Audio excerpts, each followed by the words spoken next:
Welcome back, everyone. I'm Sophie, and I'm here with Leo. Hi, everyone. It's really nice to be here again. Today feels special to me. The topic is very close to my heart. Same for me. We're talking about learning English and being scared to speak. Yeah, that feeling in your chest when you want to talk, but the words stay inside. I know that feeling very well. Me too. I remember so many moments when I stayed quiet, even when I had something to say. And sometimes people think you're shy or not interested, but inside, you're just scared. Exactly. Scared to make mistakes, scared to sound strange, scared that people will laugh. Or scared that your mind will suddenly go blank. Oh, yes, that happens to me a lot. Same here. It's like your brain says, nope, not today. Today, we want to talk about this fear honestly, not as teachers, just as two people who have been there. We want this to feel like a warm conversation, like sitting on a sofa with a cup of tea. If you're listening and thinking, that's me, you're not alone. Not at all. So many adults feel this, but they don't talk about it. We'll share our stories, our fears, and the small steps we took. And maybe you'll hear something that makes you feel a little lighter. Before we begin, if you enjoy this kind of calm and honest talk, please like the video. And subscribe to the channel. It really helps us continue. Okay, let's start. After we decided on this topic, I started thinking about my first real fear of speaking English. It wasn't in a classroom. It was in a very normal place. I was in a small cafe when I was living abroad. The barista smiled at me and asked a simple question, for here or to go? And I froze. I understood the words, but my mouth didn't move. My heart started to beat so fast. I felt my face get warm. In my head, I was screaming the answer, but nothing came out. Have you ever had a moment like that? Yes, very clearly. And it's strange because people think learning a language is about grammar or words, but moments like that show it's also about courage. I remember standing in a supermarket. I wanted to ask where the rice was. Such a simple thing. I even practiced the sentence in my head. But when I saw the worker, my confidence disappeared. I walked past him 3 times. 3 times. And in the end, I didn't ask. I just left without the rice. I felt angry at myself all the way home. That sounds so familiar. I used to feel angry too. I would think, why can't I just speak? I know this. But fear doesn't listen to logic. It doesn't care how many words you know. In that cafe, after a few seconds of silence, the barista asked again, slowly. I nodded and said something very quiet, almost like a whisper. I don't even remember what I said, but I remember how small I felt, like I was 5 years old again. That feeling of becoming small is powerful. For me, it came from my past. At school, when I made mistakes in English, some classmates laughed. Not in a mean way, but enough to hurt. I started to connect English with embarrassment. So later, as an adult, even with kind people around me, my body remembered that feeling. My shoulders got tense, my voice changed. I felt like everyone was watching me, even when they weren't. I feel the same. For a long time, I thought I was scared of English, but actually, I was scared of judgment. I was scared people would think I was stupid or that they would lose patience with me. I once had a meeting at work in English. I prepared so much. I wrote notes, I practiced at home, but when it was my turn to speak, my voice shook. I said one sentence, then stopped. The room was quiet. No one said anything bad, but inside I was so uncomfortable that I wanted to disappear. That inner voice can be very loud. It says things like, "You sound bad," or "They are better than you." And the strange thing is, we never talk to other people like that. If a friend makes a mistake, we're kind. But with ourselves, we are very hard. After the supermarket story, I sat on my bed and thought, I live here. I work here. Why am I scared to ask about rice? It felt silly, but the fear was real. Yes, and that fear can slowly change how you live. I stopped joining conversations. I smiled and nodded instead of speaking. People thought I was quiet, but inside, I had stories, jokes, ideas. They were just stuck behind fear. Sometimes at night, I replayed conversations in my head. I thought about what I could have said. Perfect sentences, but always too late. I did that too, especially before sleep. My brain suddenly became very good at English at midnight. I would think, next time I'll say this. But next time came and fear came with it. It's tiring to carry that, and lonely too, because you feel like you're not fully yourself. That's such an important point. Not being able to speak made me feel like I was only half present, like I was watching my life instead of living it. And the worst part was thinking I was the only one feeling this way. I didn't talk about it. I was an adult. I thought I should be confident by now. Me too. There's this idea that adults should already know how to do things. But learning a language puts you in a very vulnerable place. You make simple mistakes. You ask people to repeat. You don't understand jokes. That can hurt your pride. And when pride meets fear, silence often wins. Yeah, silence feels safe, but it also feels heavy. I remember one evening sitting with friends who were speaking English. I laughed when they laughed, but I didn't always understand why. I felt tired at the end, not because of the language, but because of pretending I was okay. That pretending takes so much energy, and yet many listeners are probably doing the same thing right now. Smiling, nodding, staying quiet. If you're listening and that's you, I want you to know something. You're not weak, you're not slow, you're just human. I agree, and talking about it like this already feels like a small step. Saying I'm scared instead of hiding it. Fear loses a little power when we name it. Exactly. And this conversation isn't about being fearless. It's about being honest with where you are. That's where change starts. When you said that silence feels safe but heavy, it really stayed with me. That's exactly how it feels. Safe because no one can judge what you don't say, but heavy because you carry all those words inside you. For a long time, I thought staying quiet was a smart choice. I told myself, I'll speak when I'm better. But better never came because I never spoke. Yes, it's like waiting for a perfect moment that doesn't exist.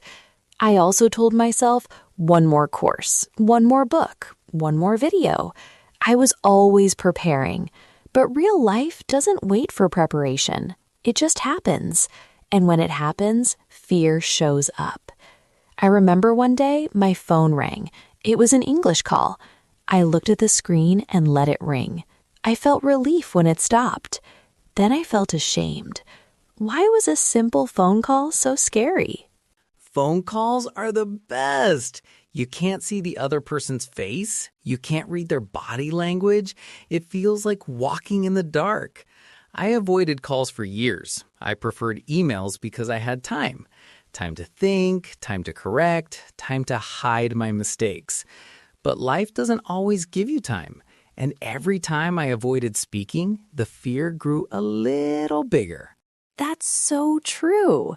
Avoiding feels good in the moment, but later it makes things harder. I once turned down an invitation to a small dinner because I knew there would be English conversation. I told myself I was tired, But the truth was, I was scared. That night, I stayed home and felt lonely. I realized then that fear was making decisions for me, and I didn't like that. I had a similar moment. My colleagues went out after work. They invited me. I said no, again. Later, one of them asked me very kindly, "Do you not like us?" That question hurt more than any grammar mistake ever could. I realized my silence was sending the wrong message. People didn't know I was scared. They just saw distance. That must have been painful. It shows how fear doesn't only affect us, it affects our connections too. I think that's when speaking becomes more than language. It becomes about being seen, being part of something. And when you feel blocked from that, it can really touch your heart. Yes, and I started to feel frustrated with myself. I knew I was capable. In my own language, I'm expressive. I joke, I tell stories. In English, I felt flat, like a different, smaller version of myself. Sometimes I wondered, will people ever really know me like this? I asked myself that too, and I think that question made the fear even stronger, because speaking English didn't just mean saying words. It meant showing myself, my personality, my mistakes, my accent, all of it, and that felt risky. I wanted control, but language learning takes control away. Exactly. You lose control. And for adults, that's very uncomfortable. We're used to being competent. Suddenly, we're asking people to repeat. We say the wrong word. People correct us. Even when they're kind, it can hurt. I once said something wrong and everyone laughed. They weren't laughing at me. They were laughing at the situation. But my chest felt tight. I smiled, but inside I decided, okay, less talking for me. I understand that so well. For me, it was pronunciation. I worried so much about how I sounded. I compared myself to others. Some people spoke smoothly. They sounded confident.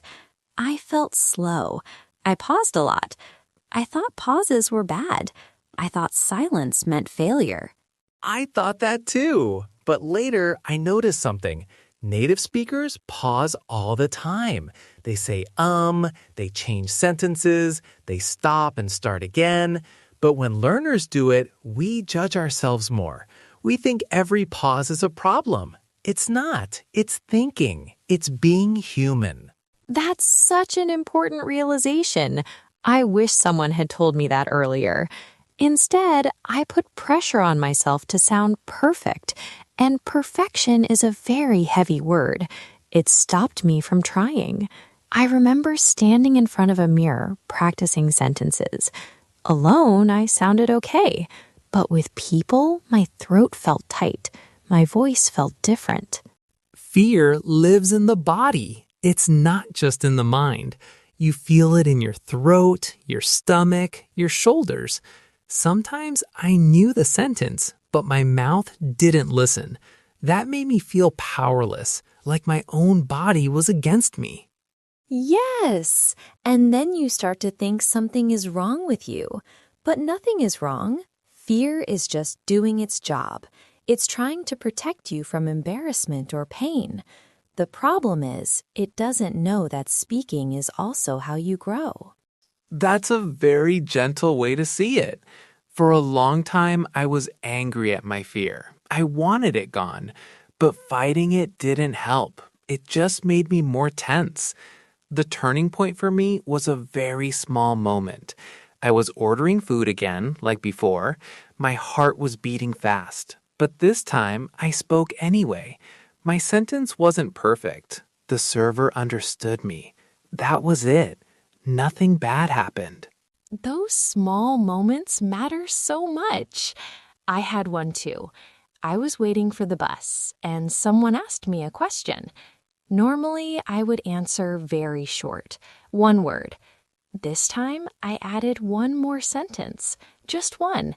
It felt huge to me.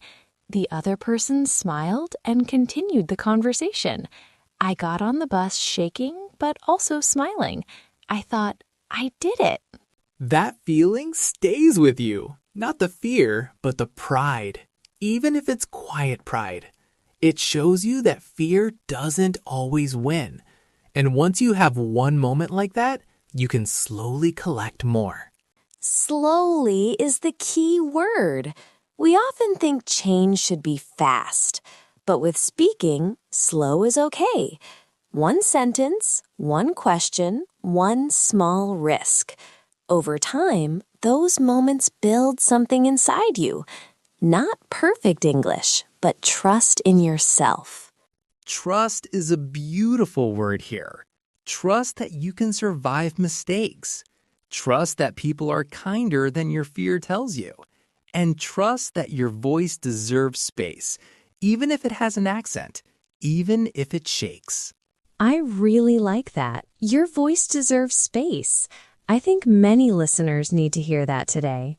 When you said your voice deserves space, I felt that deeply. For a long time, I felt like my voice was something extra, something people had to be patient with. I felt like I was asking for a favor every time I spoke English, and that feeling made me want to speak less. I didn't want to be a burden. I felt that too. I worried I was slowing people down, that they had to work harder to understand me. And maybe sometimes that was true. But I later realized something important. Communication is always a shared effort. Even between native speakers, misunderstandings happen. So why was I putting all the responsibility on myself? That's such a good point. I never thought about it that way before. I always believed the problem was me, my accent, my mistakes, my pauses. But communication is not a test you pass or fail. It's just two people trying to connect. When I finally understood that, something inside me softened. Softened is the right word. I stopped pushing myself so hard to be correct. Instead, I tried to be clear and honest. If I didn't understand something, I said it. That was scary at first. Saying, "Sorry, can you repeat that?" felt like admitting weakness. But the truth is, people usually reacted kindly. Some even said, "Oh, sorry, I was speaking too fast." I had the same experience. I thought asking for repetition would annoy people, but most of the time it didn't. And when someone did look impatient, I realized something else. Their impatience was not my failure. It was just their mood, their day, their personality. I didn't have to carry that. That's a very freeing realization. For me, another big shift happened when I stopped comparing myself to others. There was always someone who spoke better, more fluently, more confidently, and I used that to judge myself.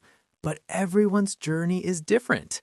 Some people grew up with English. Some had more chances to practice. Comparing only made me smaller. Comparison is such a quiet enemy. It doesn't shout, it whispers. It says, "Look at them. Why aren't you like that?" And after hearing that voice for a long time, you start to believe it. I had to learn to notice that voice and gently tell it to be quiet. Not fight it, just not follow it. That gentle approach changed everything for me too. Instead of saying, "I must speak perfectly," I started saying, "I'll try." Just that, "I'll try." It lowered the pressure. And with less pressure, my words came out more easily. Still not perfect, but more alive. Alive! I love that word because when you finally speak, even with mistakes, you feel more present, more real. I remember a conversation where I used the wrong tense many times, but I was laughing. I was telling a story. And for the first time, I didn't replay it later with shame. I replayed it with warmth. That's such a big change. Shame keeps you stuck in the past. Warmth lets you move forward. I also noticed that when I focused on the message instead of the language, people listened more. They didn't care about small errors. They cared about the story, the feeling, the idea. Yes, people want connection, not perfection. We forget that because language learning often feels like being judged. Tests, scores, levels. But real conversations are different. They are messy, emotional, human, and learners belong in that mess just as much as anyone else. I think another important moment for me was when I allowed myself to sound like a learner. I stopped trying to hide it. I stopped apologizing for my English. I used to say sorry for my English all the time. One day, I stopped. I just spoke. That felt powerful. I did that too, apologizing before even speaking, as if I was preparing people for disappointment. When I stopped doing that, I felt more equal, not above or below, just equal, a person speaking another language. That's all. And confidence slowly followed. Not loud confidence, quiet confidence.